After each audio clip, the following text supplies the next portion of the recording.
ইতিহাসের দীর্ঘস্থায়ী ঘূর্ণিঝড়ে লন্ডভন্ড দেশের উপকূলীয় এলাকা। রিমাল তাণ্ডবে প্রাণ গেছে অন্তত 11 জনের। বেড়িবাঁধ ভেঙে প্লাবিত গ্রামের পর গ্রাম, পানির নিচে হাজার হাজার ঘরবাড়ি, মাছের ঘের। সব মিলিয়ে ক্ষতিগ্রস্ত প্রায় 40 লাখ মানুষ। এখনও আশ্রয় কেন্দ্রগুলোতে 8 লাখের বেশি মানুষ। দুর্যোগ প্রতিমন্ত্রী জানিয়েছেন, এসব ক্ষয়ক্ষতি মোকাবেলায় প্রয়োজনীয় সব ধরনের ব্যবস্থা নিয়েছে সরকার। সাতক্ষীরা থেকে আরও জানাচ্ছেন সজল দাস। প্রবল ঝড়ের মধ্যেও ঘরের ক্ষত সারতে ব্যস্ত রাশিদা বেগম। বাঁশের বেড়ায় পলিথিন টাঙিয়ে কোনো রকমে টিকে থাকার চেষ্টা। যে কোনো সময় ধসে পড়তে পারে মাটির ঘর। দেশের উপকূলীয় এলাকা জুড়ে প্রায় 24 ঘন্টার তাণ্ডব চালিয়েছে ঘূর্ণিঝড় রিমাল। 60 থেকে 90 কিলোমিটার পর্যন্ত বাতাসের গতিবেগে, যার প্রভাব ছিল 400 কিলোমিটার এলাকা জুড়ে। প্রবল বৃষ্টি, ঝড়ো হাওয়া আর জলোচ্ছ্বাসে ব্যাপক ক্ষতির শিকার সাধারণ মানুষ।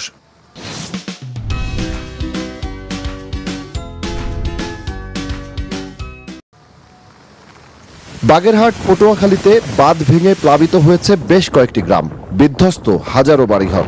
বরিশাল, খুলনা, ভোলা, সাতক্ষীরায় রিমাল তাণ্ডবে প্রাণ গেছে অন্তত 10 জনের। শ্রীরামপুর বিলের ভেড়ি ভেঙে গিয়ে মনে করেন যে অনেকের অনেক ক্ষয়ক্ষতি হয়ে গেছে। প্রচন্ড তুফান, প্রচন্ড ঝড়, বেড়ি বাঁধ ভেঙে যায়, আমাদের সবকিছু শেষ। ভেন্ডি, আলু যা ছিল আমাদের সব শেষ হয়ে। 5 থেকে 8 ফুট উচ্চতার জলোচ্ছ্বাসে পটুয়াখালী, সাতক্ষীরা, বাগেরহাট ও মংলার সুন্দরবন এলাকা ব্যাপক ক্ষতিগ্রস্ত।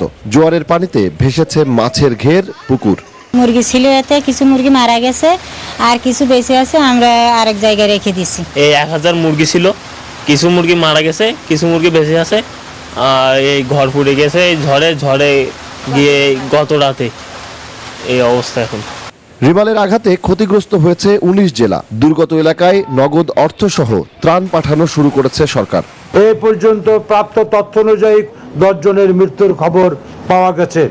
মোট 19টি জেলা ক্ষতিগ্রস্ত হয়েছে। ক্ষতিগ্রস্ত উপজেলার সংখ্যা 160টি। সরকারি হিসেবে ক্ষতিগ্রস্ত মানুষের সংখ্যা 37 লাখের বেশি।